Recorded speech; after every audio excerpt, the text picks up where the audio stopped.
स्वाध्यायः परमः। Doctor Baba Saheb Ambedkar open university.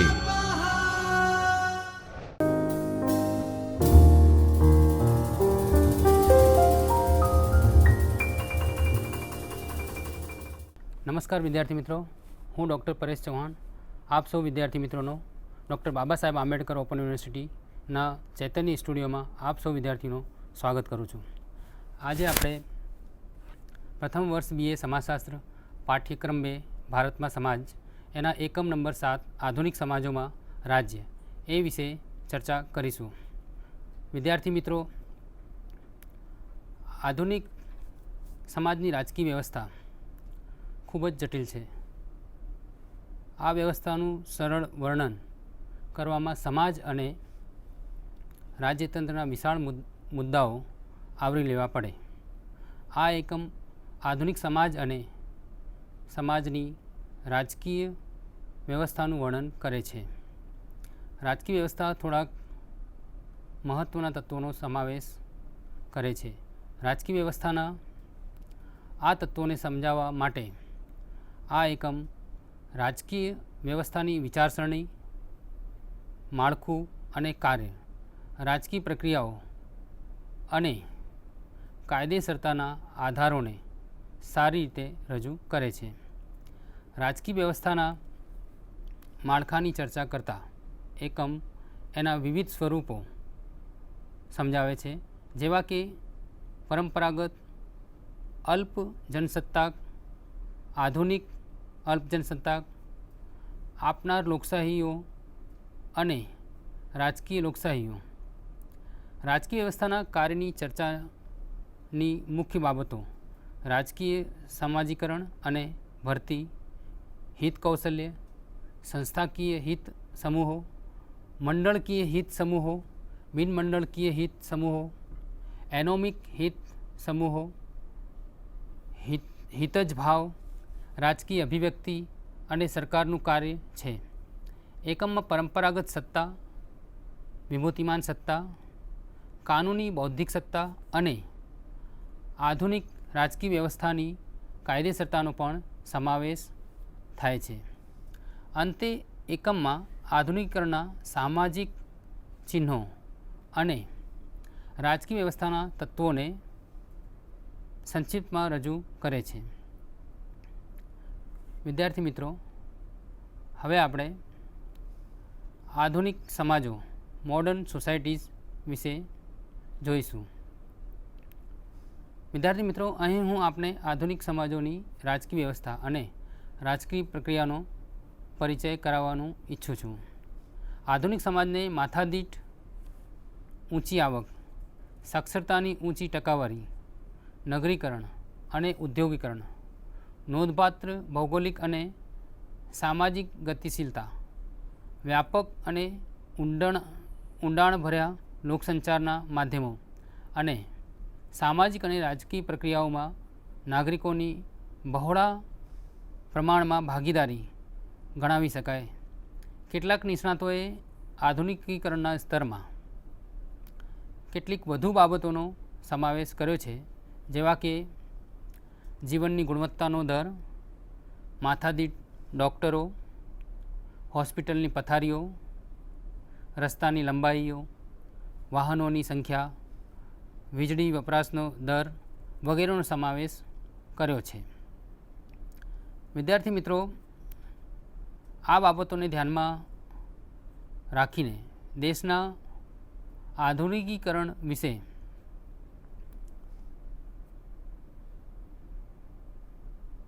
નક્કી કરી શકાય છે. આ બાબતોનો ઉપયોગ કરીને આધુનિકતાના સ્કેલ માપનની યાદી ક્રમાનુસાર નક્કી કરી શકાય અને કહી શકાય કે કયો દેશ વધુ આધુનિક છે.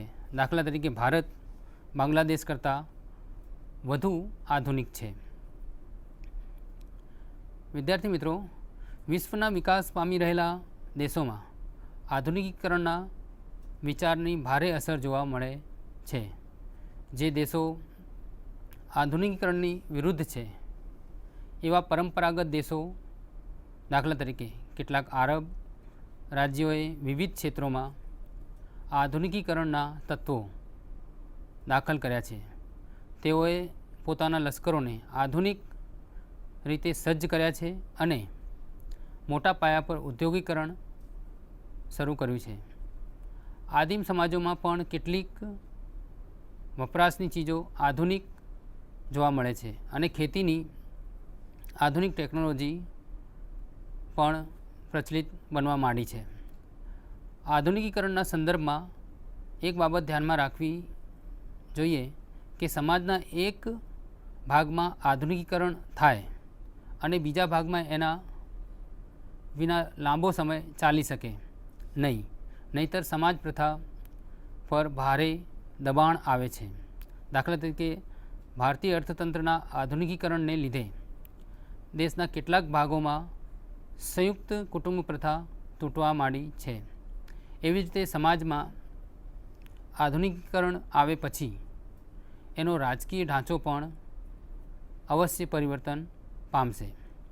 દાખલા તરીકે નેપાળમાં આધુનિકીકરણની અસરને લીધે સત્તાના વિકેન્દ્રીકરણ માટે લોક ચળવળ શરૂ થઈ.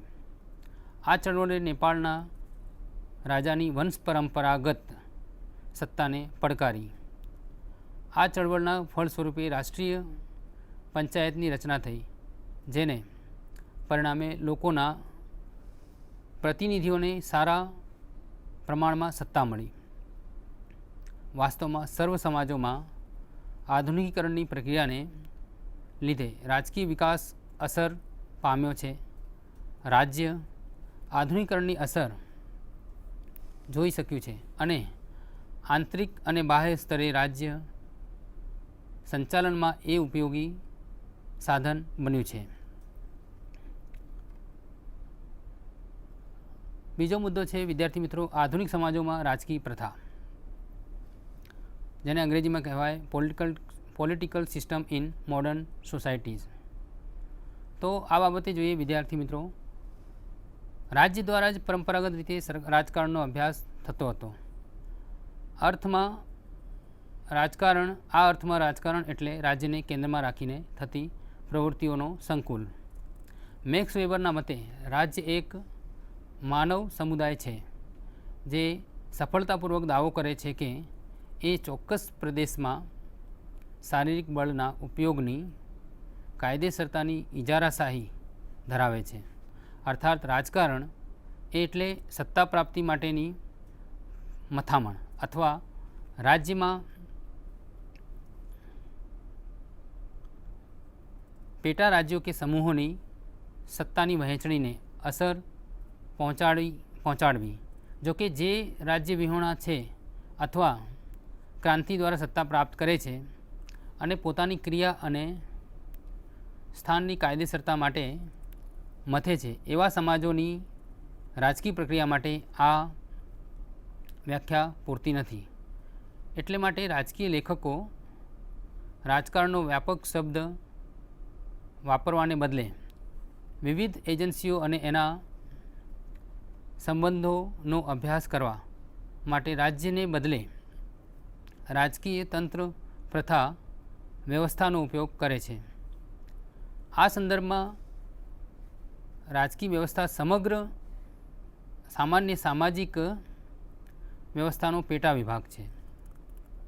સમાજની અન્ય પેટા પ્રથાઓ કરતાં રાજ્ય વ્યવસ્થાને નાગરિકો અને સંગઠનો પરના દબાણવાળી સત્તાની ઇજારાશાહી કહી શકાય.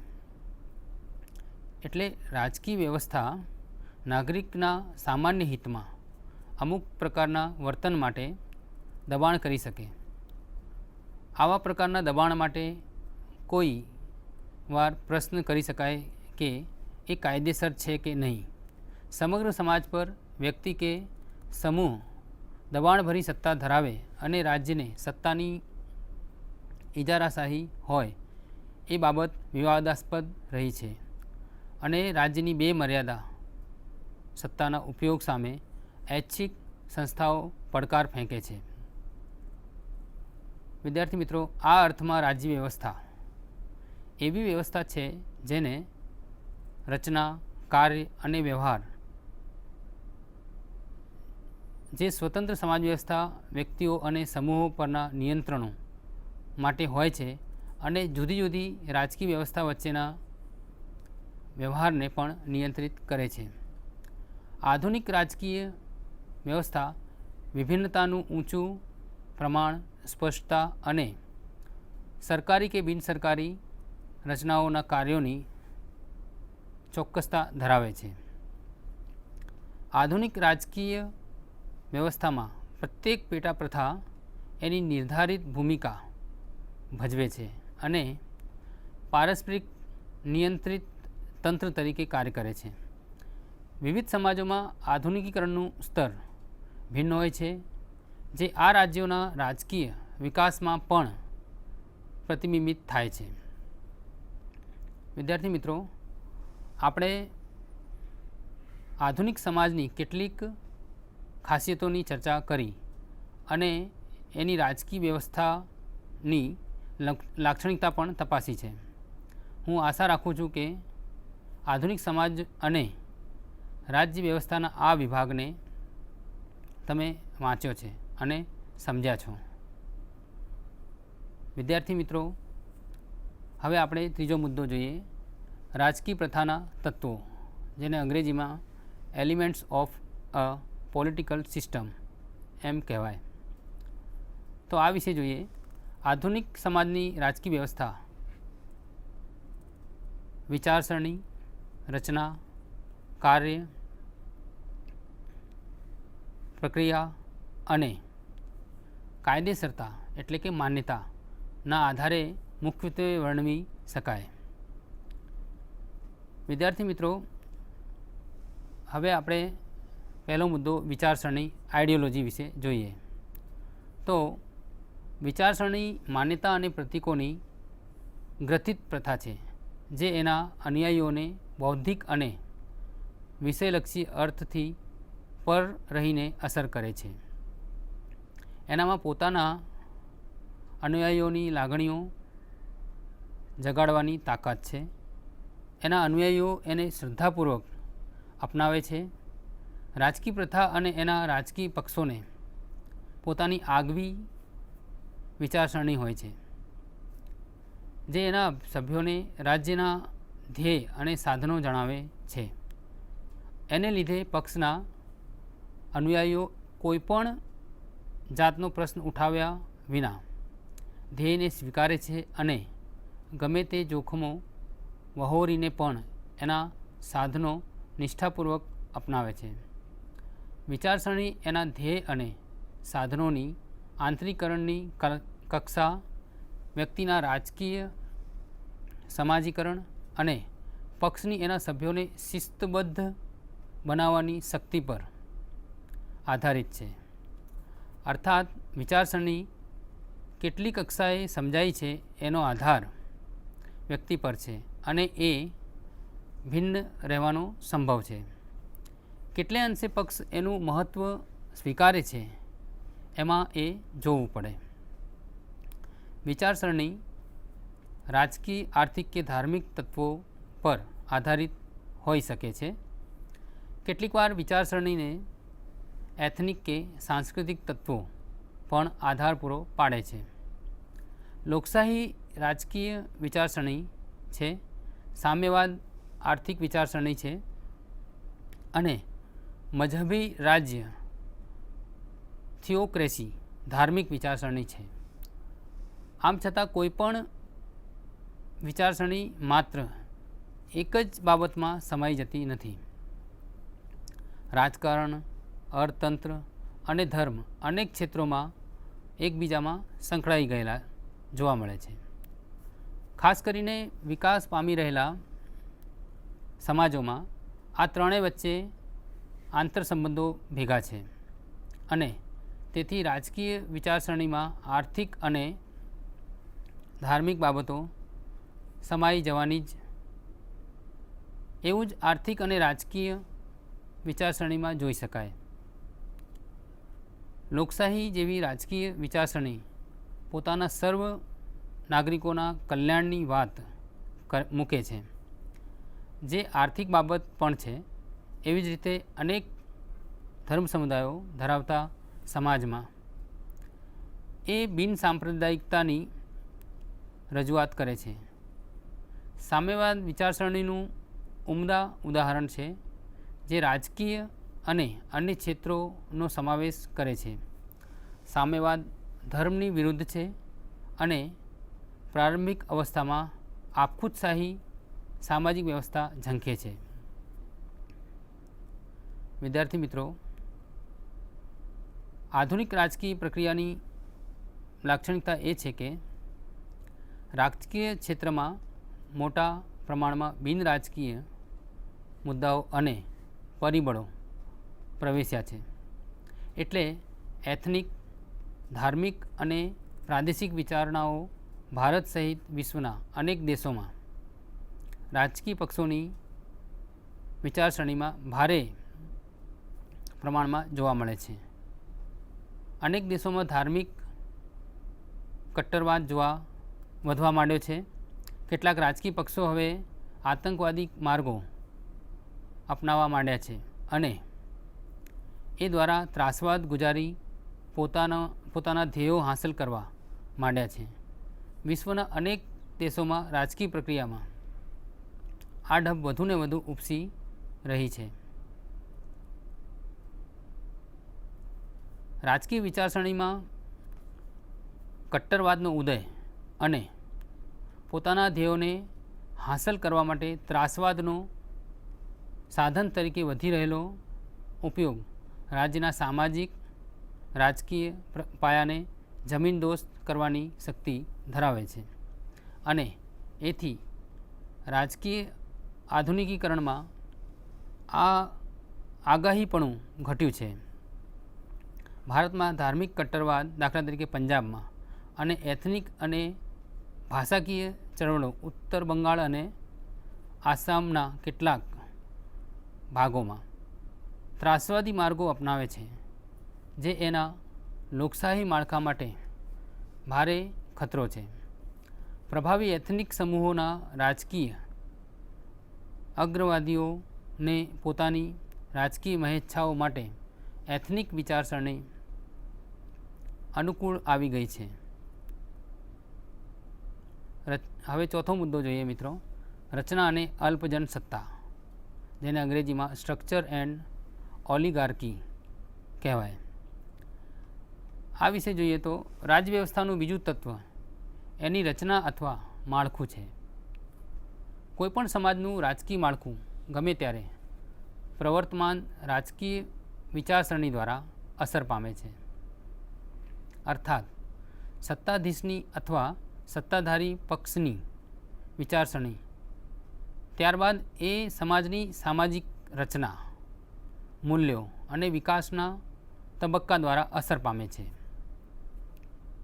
વાસ્તવમાં રચના અને મૂલ્યો એકબીજાને મજબૂત કરે છે અને વિકાસને અસર કરે છે. પરંપરાગત સામાજિક માળખું અને સત્તાવાહીપણું એટલે કે મૂલ્યો એકબીજાની સાથે જોડાયેલા હોય છે અને એવી જ રીતે આધુનિક સામાજિક રચના અને લોકશાહી મૂલ્યો પણ પરસ્પર સંલગ્ન હોય છે, જોકે એમાં અદલ બદલની સંભાવના રહી છે. પરંતુ એ અપવાદ રૂપે જોવા મળે છે. કેટલાક સમાજમાં સામાજિક રચના અને મૂલ્યો વિકાસને અવરોધે છે. ઓછામાં ઓછું તેઓ વિકાસની પ્રક્રિયાને ધીમી પાડે છે અને કેટલાક દેશોમાં તો આધુનિકીકરણના પ્રયાસોને નાકામયાબ બનાવે છે. રાજકીય દૃષ્ટિબિંદુથી તપાસતા આને લીધે સમાજની રાજકીય સંસ્કૃતિને ઘાટ અપાયો છે અને તેમના રાજકીય અગ્રેસરોને તૈયાર કરાયા છે. આને પરિણામે સમાજની રાજકીય વ્યવસ્થા અસર પામી છે. આપણે એ બાબતનું ધ્યાન રાખવું જોઈએ કે જ્યારે આપણે અલ્પજન સત્તા વિશે વિચારીએ છીએ ત્યારે સમય મર્યાદા જોવા મળતી નથી. નાનકડા સત્તા જૂથ ધરાવતી અલ્પજન સત્તા અમર્યાદ સમય સુધી ચાલુ રહી શકે છે. વિદ્યાર્થી મિત્રો, રાજકીય સંસ્કૃતિ અને રાજકીય અગ્રેસરની સજ્જતા પર આધારિત રાજકીય માળખાઓ આ પ્રમાણે વિભાગોમાં વહેંચી શકાય, જેવા કે એક છે પરંપરાગત અલ્પજન સત્તાઓ, બીજું છે આપખુદશાહી અલ્પજન સત્તાઓ, ત્રીજું છે આધુનિક અલ્પજન સત્તાઓ, ચોથું છે નામની લોકશાહીઓ અને પાંચમું રાજકીય લોકશાહીઓ. હવે આપણે આ બધાને ક્રમશઃ જોઈએ. પહેલી પરંપરાગત અલ્પજન સત્તાઓ, એના વિશે એને અંગ્રેજીમાં ટ્રેડિશનલ ઓલિગાર્કીઝ કહેવાય છે. આવી સત્તાઓ સામાન્યતઃ રાજાશાહી અને વારસાશાહીના સ્વરૂપની હોય છે અને એનો આધાર લોકશાહી કરતાં રિવાજ વધુ જોવા મળે છે. શાસક અગ્રવર્ગ અને અમલદારો રક્ત સંબંધ અથવા દરજ્જાને આધારે ભરતી પામ્યા હોય છે. શાસકનું મુખ્ય ધ્યેય વ્યવસ્થાની સ્થિરતા અને જાળવણીનો હોય છે. તે પોતાના હિતમાં કેટલીક આધુનિકીકરણની યોજનાઓ શરૂ કરે છે. દાખલા તરીકે લશ્કર અને અમલદારોનું આધુનિકીકરણ. એવી જ રીતે એ કેટલીક કલ્યાણકારી યોજનાઓ પણ શરૂ કરે છે, પરંતુ એનું ધ્યેય પોતાના વારસાગત શાસનને ચાલુ રાખવાનું હોય છે. બીજું જોઈએ વિદ્યાર્થી મિત્રો, તો બીજું છે આપખુદશાહી અલ્પજન સત્તાઓ, જેને અંગ્રેજીમાં ટોટાલિટેરિયન ઓલિગાર્કીસ એમ કહેવાય છે. આ વિશે જોઈએ તો એમાં રાજ્ય વ્યવસ્થાનો સમાજ પર સંપૂર્ણ અંકુશ હોય છે. રાજકીય અગ્રવર્ગમાં સત્તાની સંપૂર્ણ પકડ હોય છે અને સામાજિક ગતિ પ્રકારનો ભારે દેખાવ હોય છે.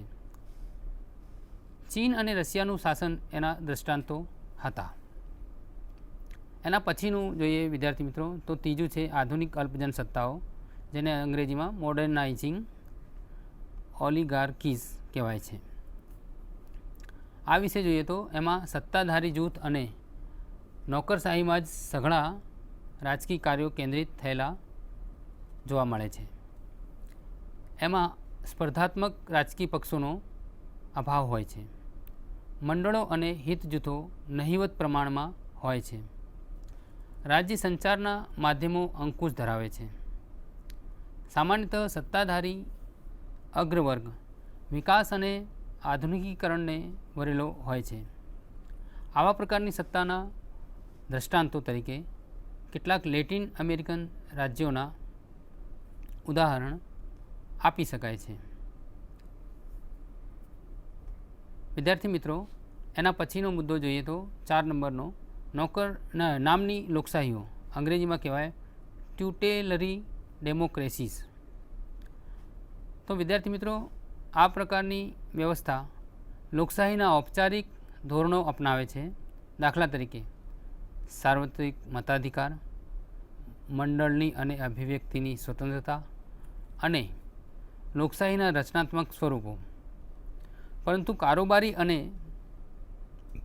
અમલદારશાહી પાસે સઘળી સત્તા હોય છે. ધારાસભ્ય લગભગ સત્તાવિહોણી હોય છે.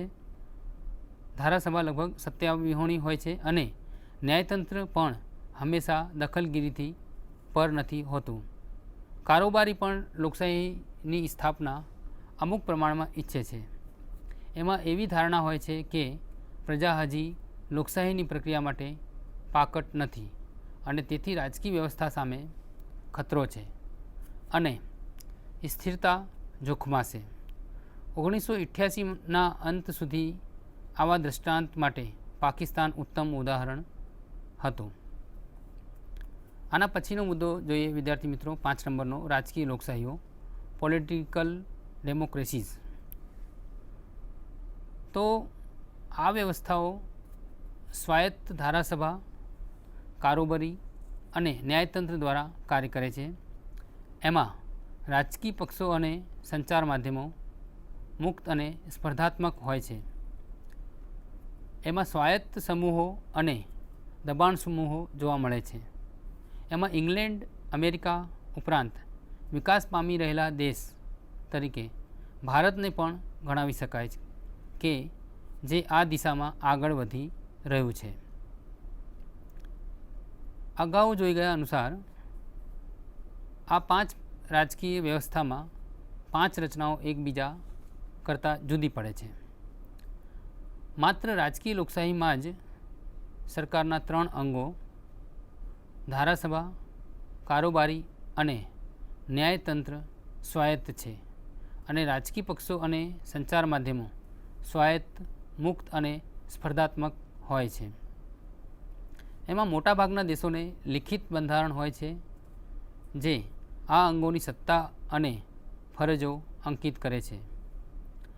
અન્ય પ્રકારની રાજકીય વ્યવસ્થાઓમાં કાં તો આ 4 અંગોને સ્વાયત્તતા હોતી નથી અથવા તો હોય છે તો તે માત્ર મર્યાદિત સ્વરૂપે જોવા મળે છે. બિન સરકારી માળખાઓ એ પણ સત્તાધીશોની ઈચ્છા પ્રમાણે વર્તવું પડે છે. હવે આગળનો મુદ્દો જોઈએ 5 નંબરનો, રાજકીય પ્રથાનું કાર્ય. વિદ્યાર્થી મિત્રો, રાજકીય પ્રથા સામાન્યતઃ સારી રીતે નક્કી કરેલ કાર્યો કરે છે. રાજકીય વ્યવસ્થાના મુખ્ય કાર્યો એ બહોળા વિભાગમાં વહેંચી શકાય: ઇનપુટ કાર્યો અને આઉટપુટ કાર્યો.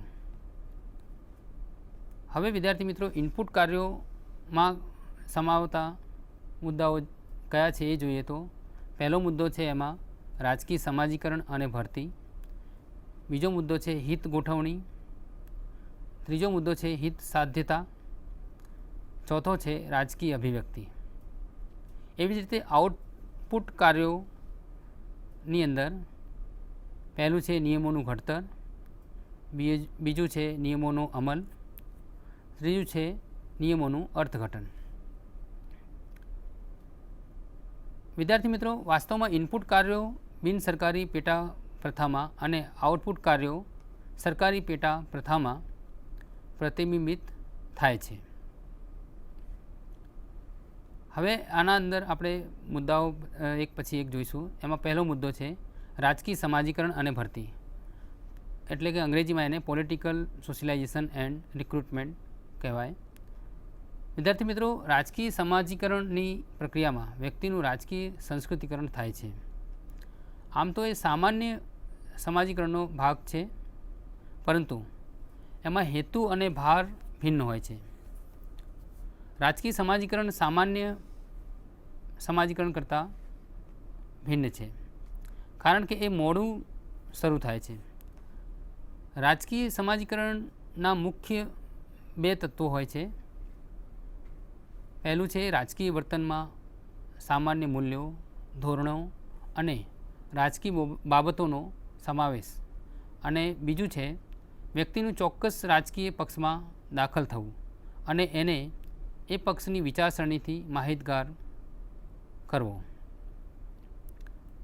વિદ્યાર્થી મિત્રો, પ્રથમ પ્રકારનું કાર્ય સામાન્ય શિક્ષણ પ્રથા અને રાજ્યની અન્ય એજન્સીઓ દ્વારા થાય છે.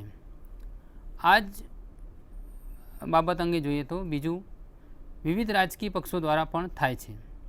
લોકશાહી દેશોમાં અને જેઓ લોકશાહી મોડેલ્સનો ઉપયોગ કરે છે એમાં રાજકીય સમાજીકરણના બંને તત્વો ભિન્ન હોય છે.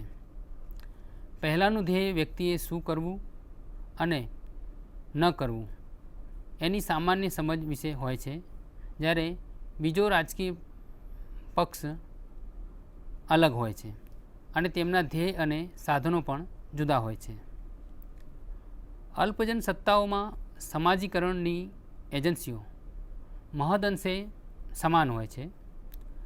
રાજકીય અગ્રેસરો લોકોનું રાજકીય સમાજીકરણ એવી રીતે કરશે કે જેથી તેમના પર એમની સત્તા અને અસર વધુ અસરકારક બને. સત્તાધીશોનું આ વલણ તેઓના હિતમાં હોય છે. આ અંગેનો પ્રસ્તુત સિદ્ધાંત એ છે કે સત્તાધારી અગ્રેસરો પર વધુ પ્રકાશ પાડવામાં આવશે.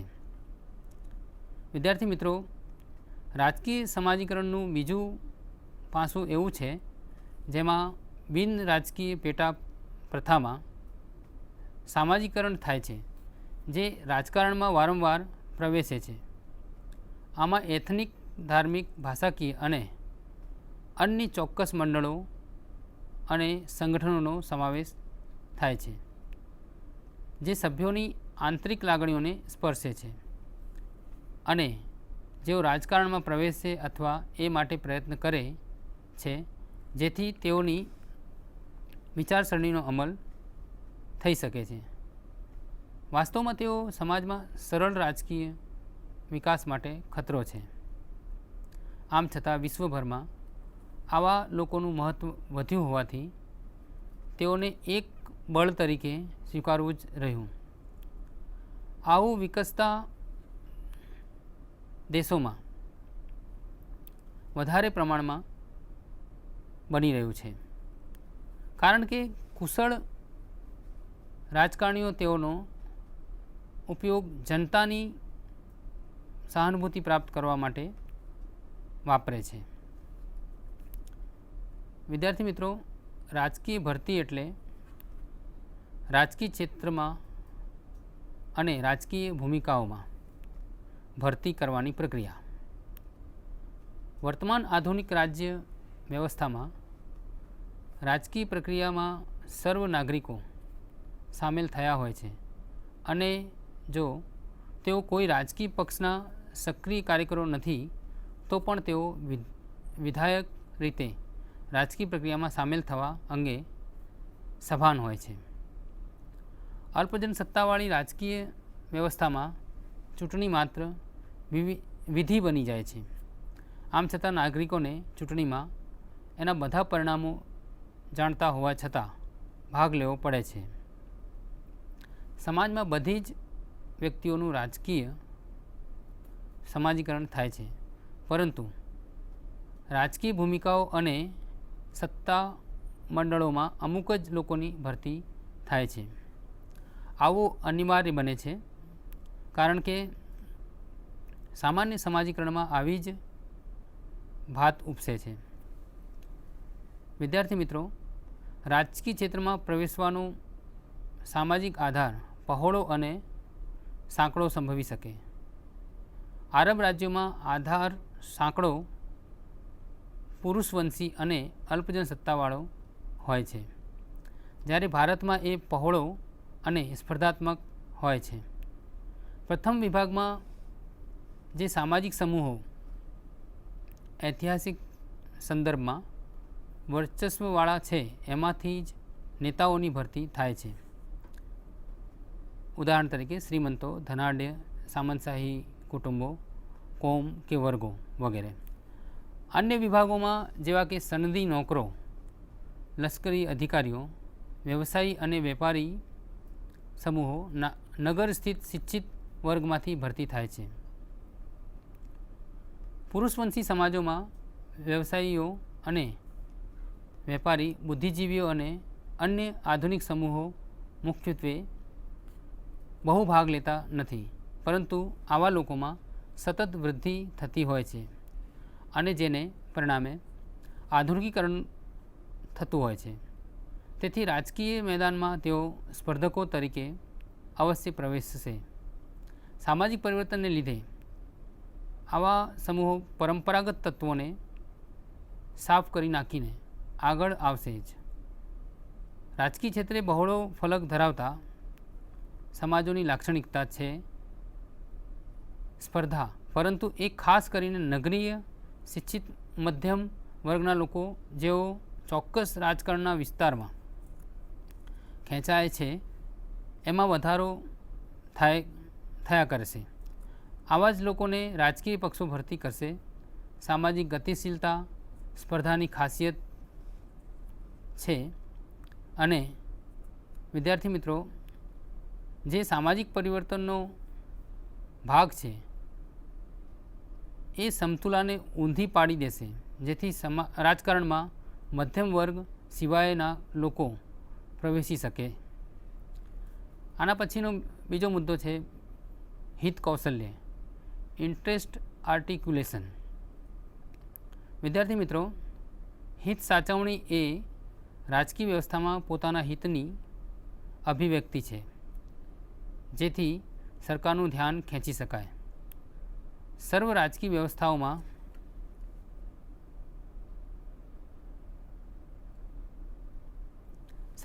વ્યવસ્થાઓમાં નાગરિકોની જરૂરતો અને પ્રશ્નોની કાળજી આખરે તો સરકારે જ સંભાળવાની હોય છે. આધુનિક સમાજોમાં જટિલ અને પરસ્પરાવલંબી સ્વરૂપને લીધે એક નાના માનવીને સ્પર્શતી સાધારણ ઘટનાનો ઉકેલમાં અન્ય કોઈ એજન્સી દ્વારા ઉકેલ લાવવો પડે. વ્યક્તિના કેટલાક પ્રશ્નોના ઉકેલ એની શક્તિ બહારના હોય છે અને એને રાજ્યની સહાયથી જ નિપટાવી શકાય છે. એવું બને કે પ્રશ્ન રાજકીય ન હોય, પરંતુ એનો ઉકેલ રાજકીય રીતે જ શક્ય બની શકે. આમ છતાં જરૂરતનું ધ્યાન આપવું પડતું હોવાથી એની રજૂઆત તો કરવી જ પડે. સામાન્ય રીતે એવું બને છે કે શાસકો વ્યક્તિના પ્રશ્નનું સાંભળતા હોતા નથી, તેથી એને આધુનિક રીતે રજૂ કરવા પડે. જે લોકોની સમાન સમસ્યાઓ હોય છે એ બધા ભેગા મળીને રજૂઆત કરે છે. તેમના કૌશલ્યના પ્રકારને આધારે તેમનું આ પ્રમાણે વિભાજન થાય છે. હવે સંસ્થાકીય હિત સમૂહ, મંડળકીય હિત સમૂહ, બિનમંડળકીય હિત સમૂહ અને આર્થિક હિત સમૂહો વિશે ક્રમશઃ જોઈએ. તો વિદ્યાર્થી મિત્રો, સંસ્થાકીય હિત સમૂહ એટલે કે ઇન્સ્ટિટ્યુશનલ ઇન્ટરેસ્ટ ગ્રુપ્સ, આ વિશે જોઈએ. આ બધાની રચના યોગ્ય રીતે થઈ છે. એના સ્થિર અને સંસ્થીકૃત માળખા હોય છે. દાખલા તરીકે ચર્ચ, અમલદારશાહી, લશ્કર અને ધારાસભા. આના અધિકૃત કાર્યો સ્પષ્ટ કરવામાં આવ્યા હોય છે, છતાં તેમનામાંનું સક્રિય જૂથ સુધારણા કે સામાજિક ન્યાયનો મુદ્દો ઉપાડી લે છે અને એમના વિચારો રજૂ કરવા માટે ઔપચારિક માળખાનો ઉપયોગ કરે છે. જો કે આ માટે તેઓને રજા અપાતી હોતી નથી. અનેક વિકસિત દેશોમાં અમલદારો કે લશ્કરના બુદ્ધિજીવીઓ સામાન્ય કે કચડાયેલા માનવીના ઉત્કર્ષ માટે મથે પણ ખરા. આના પછીનો મુદ્દો છે વિદ્યાર્થી મિત્રો, મંડળકીય હિત સમૂહો, એસોસિએશનલ ઇન્ટરેસ્ટ ગ્રુપ્સ. એના દૃષ્ટાંતો તરીકે મજૂર મંડળો, મેનેજરોના મંડળો, વ્યાપારીઓ અને દુકાનદારો અને બિન આર્થિક પ્રવૃત્તિ માટેની વિવિધ સંગઠિત એજન્સીઓ જેવી કે આર્થિક, સાંસ્કૃતિક અને ધાર્મિક સમૂહો અથવા નાગરિક સમૂહો, યુવક સંગઠનો વગેરે આપી શકાય. તેઓને પોતાના આગવા હિતો અને માંગણીઓ માટેની રચનાની સ્થાપિત રસમો હોય છે. આ માંગણીઓ માટે તેઓ રાજકીય રચનાઓ જેવી કે રાજકીય પક્ષો, ધારાસભ્યો, અમલદારો વગેરેને મળે છે. મોટાભાગના વિકાસ પામી રહેલા દેશોમાં આવા મંડળોને રાજકીય રંગ હોય છે અને કેટલાક મંડળો કે યુવક સંગઠનો રાજકીય પક્ષોના મુખ્ય સંગઠનો બની જાય છે. આમ છતાં આવા મંડળો કે સંગઠનોનું મહત્ત્વનું લક્ષણ એ છે કે તેઓને નક્કી કરેલા ધ્યેયો અને સાધનો હોય છે. વિદ્યાર્થી મિત્રો, અહીં આધુનિક સમાજના રાજ્ય વિશેની ચર્ચા પૂરી થાય છે. હું આશા ધરાવું છું કે આપને આ વ્યાખ્યાનમાંથી પૂરી સમજ મળી હશે અને આપ સૌ એ આ વ્યાખ્યાનમાંથી ઘણું બધું મેળવ્યું હશે. વિદ્યાર્થી મિત્રો, અહીં હું રજા લઉં છું અને આના પછીના બીજા વ્યાખ્યાનમાં બીજા વિષય સાથે મળીશ. આપનો સૌનો આભાર. સ્વાધ્યાયઃ